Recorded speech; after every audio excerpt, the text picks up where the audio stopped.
буквальном, оказывается, смысле. Спасибо, и я сейчас, у нас еще один доклад, я приглашаю на сцену Рэндала Koene.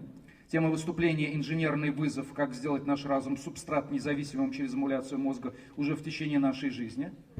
Да, окей, Randal, it's your time now.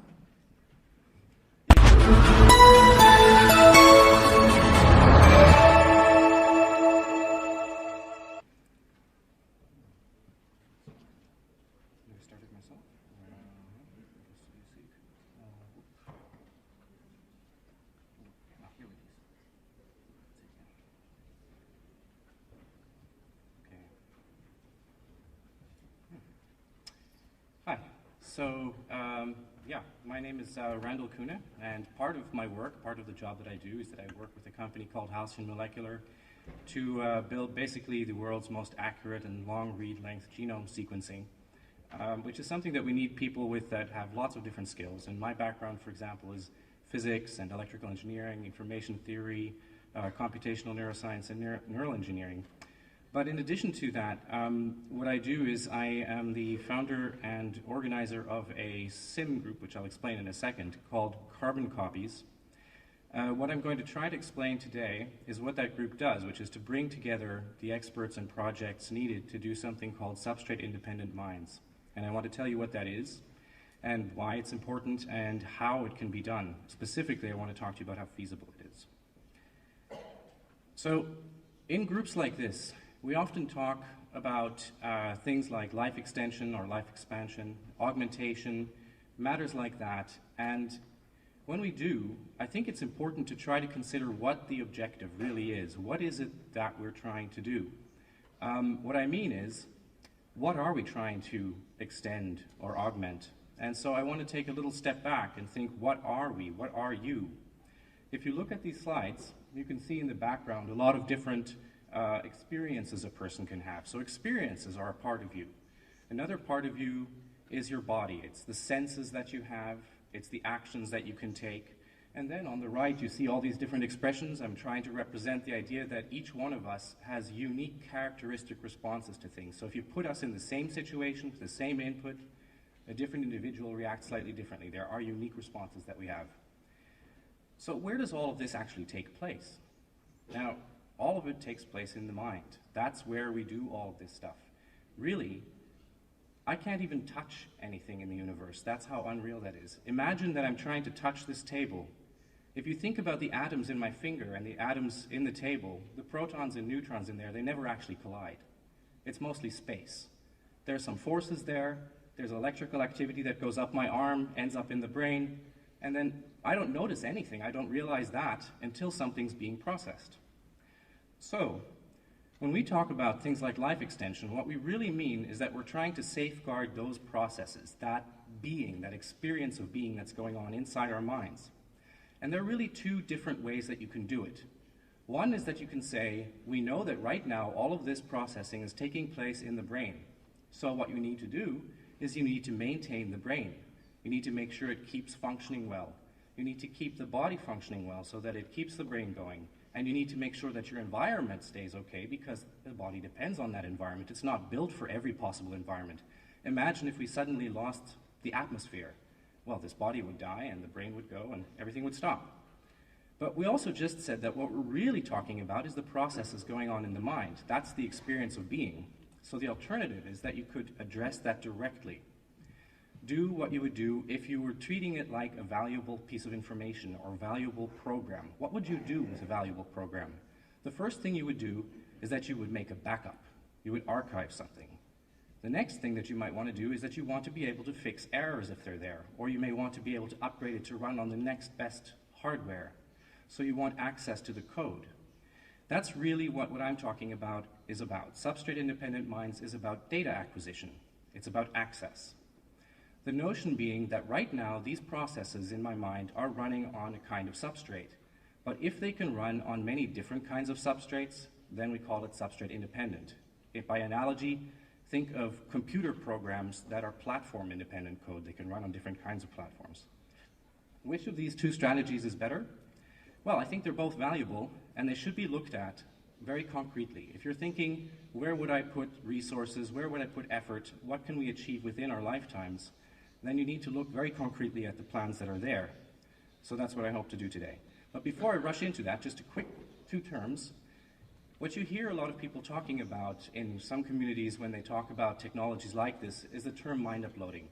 Mind uploading is a perfectly good term, but it doesn't say anything about what you do once you put your data somewhere, once you upload it. So it's not very objective oriented. It's really about the transition from this biological substrate to some other one. And then where would you like to end up? If you're trying to do substrate independent mines, there are many ways of doing it. And preferably, if this were an ideal case, on every substrate you would go to, the code would be optimized for that. It's like compiling a program. But we don't really understand it that well. If you ask a neuroscientist, do you understand this part of the brain? They will always say no, because they know that what you're actually asking is, do you understand all the different strategies that the brain is using at different levels of the hierarchy, right down to the neurons? And of course we don't. So we can't use that approach right now. But what we can do is we can go down to the bottom level where we know more about how neurons work and how they pass electrical information off to one another. And this is what we call whole brain emulation.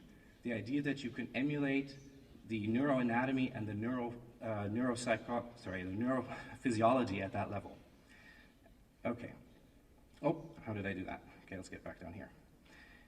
Now, this isn't an entirely new field. I know it hasn't been talked about as much as maybe biological methods, like when you hear Aubrey de Grey talking about SENS Foundation and things like that. But there has been work going on at least since 1994 by researchers dedicated to the pursuit. There was the Mind Uploading Research Group that I inherited from Joe Strout, who's the person in gray up there. The knife-edge scanning microscope was developed by Bruce McCormick, who's right next to him. And then in 2007, we had an Oxford workshop about whole brain emulation that a roadmap came out of, published by Anders Sandberg, who you see in the picture down here next to Suzanne Gildert and myself. And then many others, interesting people like Ted Berger and Ken Hayworth, Winfried Denk, Sebastian Sung, who popularized the idea of the connectome, all the connections of the brain being important, at the 2008 Neuroscience Conference, Peter Passaro, Yoon-Suk Cho, Jeff Lichtman, Diana Deca, and then of course we have the formation of carbon copies down there with Suzanne Gildert and myself. And since then, it's become much more mainstream. We have people like optogenetic star Ed Boyden working on brain emulation and extracting circuitry for neural circuit function emulation, and efforts by, for instance, IARPA interested in our work.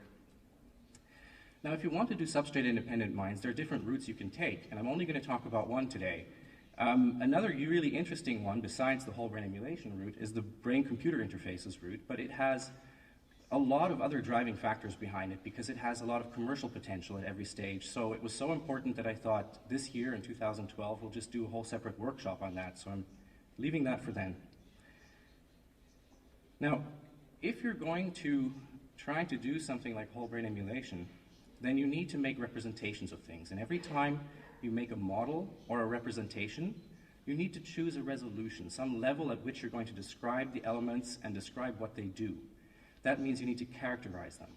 And when you're characterizing them at a resolution, it means that below that level, below that resolution, at any higher level, you don't talk about the mechanisms that are going on inside. Instead, what you're doing is you're looking at their input and their output, treating it like a black box and describing what the functions are there. And you want to capture all of them. You don't want to miss any latent function.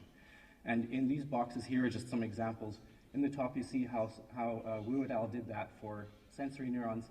In the bottom, you see the famous Eugene Itzkevich neuron model, where it uses several parameters to easily model many different biological types of neurons.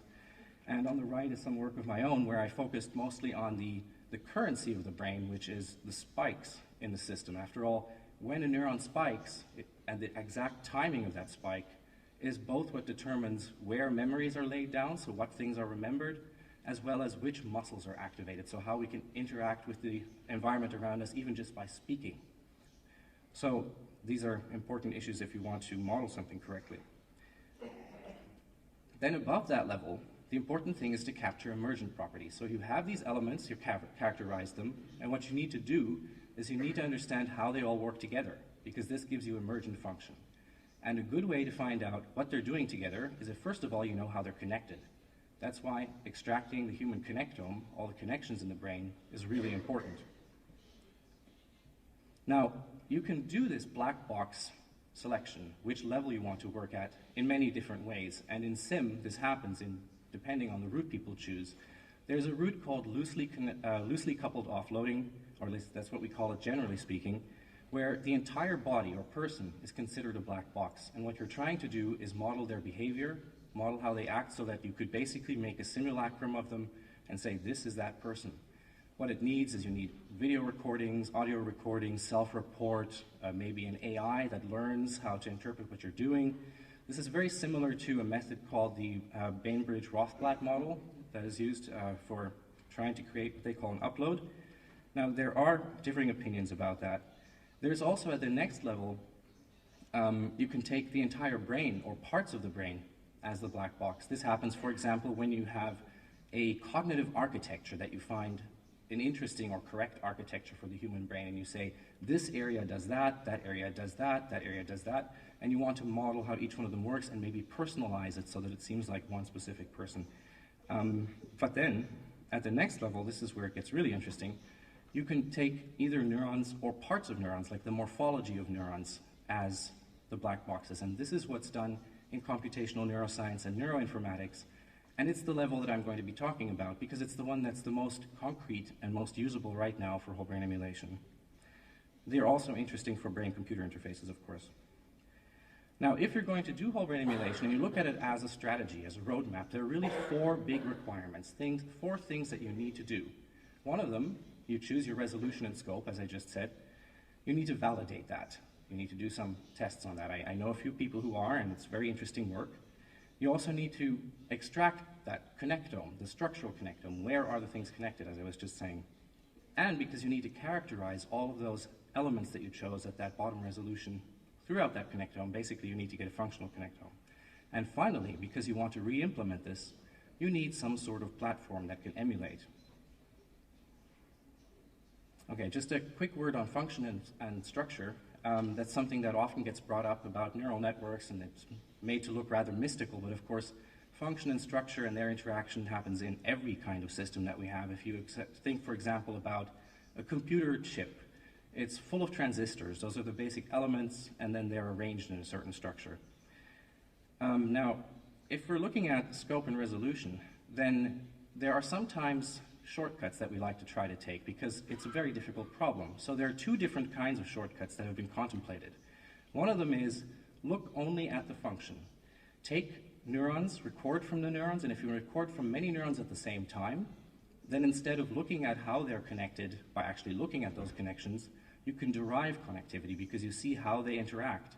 So if you use something like range or causality, for example, then you can try to calculate a functional connectivity map. The problem with this is that you easily miss latent function, because if you want to study a very complex system that has a lot of elements inside of it, and you want to see everything that it may have remembered and how it can respond, you have to observe it over a very long period of time, perhaps since birth. Well, the other shortcut is to just look at structure. What you can do is you can look just at what is the morphology of a neuron, how does it look, and you've studied many neurons that look the same way, and you know that they generally have a certain kind of receptor channels, so they use certain neurotransmitters. You know that they respond in a certain way, so you can build a library where you can map from this morphology to that kind of function, and you can map to parameter distributions. And then if you have a very detailed morphological model, you can make what you see on the right there, which is a compartmental model where you build a very large model morphologically of what the neuron is like, and each of the little compartments is basically an electrical circuit model. You set the parameters according to what you found in your library, and then you hope that the entire system works. Now, the problem with this is that measurement is never quite precise, and also we need to understand that that library may not be a one-to-one mapping. Is there always just one morphology that maps to one type of function? So that may break down there, and in terms of errors, because when we talk about error in neural networks, one of the things they're famous for is that they deal well with error. If you have random errors, the system's fairly robust. But that's not true for systematic errors or for cumulative errors. And if you have electron microscopy, for example, you have areas that are out of focus or where you don't know exactly what your resolution is. So you may be measuring things wrong. The same when you're cutting slices of brain. You have a knife that has features in it. So you have characteristic errors, and those accumulate. Now, it can be very difficult to tune a large system like that. If you take the entire thing and you just try to tune it with hundreds of billions of 100 billion neurons in it, then this becomes a problem that is way too difficult as an optimization problem, even for quantum computers when they eventually come along. We can look at it, at least explore it, using something like this. This is a modeling environment that I originally built to try to explore what the emergent functions are that pop right out of the structure as neurons grow and connect into networks. But it can also be used to generate models where we know exactly what we're putting in terms of function and in terms of structure, so that if we can look at what kinds of errors tend to occur, you can find out how bad is it when you get these cumulative errors. But in the end, what you really need to do is simplify the problem. This is a problem of system identification. And what can you do in system identification to make it tractable, to make characterization possible, and to make the whole problem feasible computationally, is to make it a smaller problem, to simplify it. You want to take subsystems out of there where it's very easy to describe the input-output functions, where it's easy to get a characterization. That means you need to have those functional responses at that level. So this means you need high-resolution functional characterization, functional measurements, not just structure. And that's kind of what I'm trying to get to, which is you need both of those, structure and function. And there are real projects going on to do this for whole brain emulation. You see here the 4 yellow requirements, and on the bottom, I didn't put in the models, the projects for the leftmost, but that's okay. Anyway, you see on the bottom a number of projects that are going on, and I'm only going to talk about 2 because of time constraints today, but they're all very interesting, so I'll quickly run through what they're about. If you want to get the structural connectome out, well, the obvious thing to do is to say this is structure, so it's spatial, it's something you want to look at. So what you can do is slice it really thin and look at the brain under an electron microscope and reconstruct. I'll talk a bit about that. But the alternative is that you say what we're really interested in is the connections and not all of this other messy stuff. So Anthony Zador at Cold Spring Harbor and Ed Callaway, they're working on methods using a virus basically to transfect neurons in mass and to deliver unique DNA barcodes that go to the presynaptic and postsynaptic sites. And then when you pull out sort of a biotin tag that's connecting the presynaptic and postsynaptic site, you pull out both the barcodes, and it's like pulling out pointers that are pointing to each other saying, this neuron's connected to that neuron, and this one's connected to this one. It's an interesting approach. Functionally, you also have a few different ways of going about things. There's a general idea of hierarchical measurement that we call the Demox tree for demultiplexing, and a specific implementation of that one is where Rudolfo Linas came up with the idea of making nanowires that you can push through the capillary system in the brain so that it reaches every neuron and can measure from them. The nanowires actually exist. They've been developed at the New York University School of Medicine, but there is still no way of actually getting them to branch like that. And also, they consume a lot of volume in the brain, which is a bit of a problem. On the other hand, you again have a biological approach, just like I was just saying about Anthony Zador. The good thing about biology is that you can easily apply it en masse in large amounts, and also it's already at the right scale. So there's this thing called the molecular ticker tape, which is a project that Ed Boyden at MIT and George Church at Harvard University, Conrad Korting at Northwestern, and Halcyon Molecular also working on, which is the idea that inside the neurons, you can record voltage events with voltage-gated channels, and you can affect the writing on a DNA being used as a medium for putting information on it, telling you when an event occurred. And then all you have to do is pluck out that DNA and sequence it, and you know when activity has been going on. So you can do this in many neurons at the same time. The problem with this approach is that biology is still kind of difficult for us to work with as an engineering project. There's a lot of random searching around for the right tools to use. What we'd really like to do is work at the cellular scale and be able to engineer to our heart's delight. And that's kind of the third one, which I'll talk about specifically. You see it already shown as a picture over there. Okay, and then lastly, yeah, it'd be nice if we can have hardware that's actually designed for the problem, so co-designed to what we're trying to emulate. So neuromorphic chips are a really good thing coming out. And there's just an example from the IBM Synapse project that they're doing for DARPA. Okay, so volume microscopy, or tape to SEM, which is the approach of actually looking at it to get the structure out. This is something that Winfried Denk has been doing in Germany for a while with something called SBF-SEM, that's serial block face scanning electron microscopy. So he takes a block of brain tissue, he takes an image, then ablates off a piece of the surface, another image, goes all the way down. The problem with this approach is it doesn't work very well for large volumes. But Ken Hayworth has been working at Harvard for many years on building a system that can deal with the whole volume of the brain. And that's called tape to SEM, or it used to be called the Atlam Automatic Tape Collecting Lathe Ultramicrotome. The idea is that a diamond knife, cuts off pieces of this block of brain tissue and puts it on a tape. And the tape can be stored, as you see on the right over there, although it looks a bit messy. And you have random access to all of those pieces so that you can do microscopy on it all the time. Now, when you look at what these actually look like, you can see inside the red square here on one of these images, you can see where there's a synapse that's actually approaching a dendrite. So you've got that dark sort of area where the two meet, and you could reconstruct the morphology of them if you had many of these slices on top of one another. And you can even see little circles where the white arrow's pointing. Those circles are vesicles containing neurotransmitters, so you can even get an idea of what the chemical strength of the synapse is just by looking at this. And here you see an example of reconstructions like this, where you eventually get the whole cell.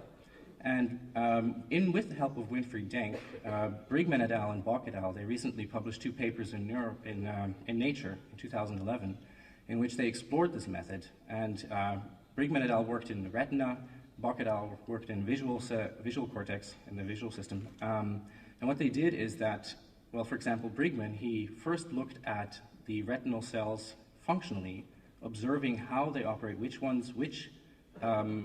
receptive fields they have, so what they were sensitive for. And then he did the serial reconstruction, used that to predict what they would be sensitive for, and found that they could predict that function from the structure. So they verified that indeed this is possible, at least when you know a lot about the system. Okay, so now we'd like to be able to do something similar functionally, and something that we are rather good at is working with integrated circuit technology. That's something we have experience with. We know how to make hierarchies of systems that work, how to do communication, how to do aggregation of data, measurement, etc.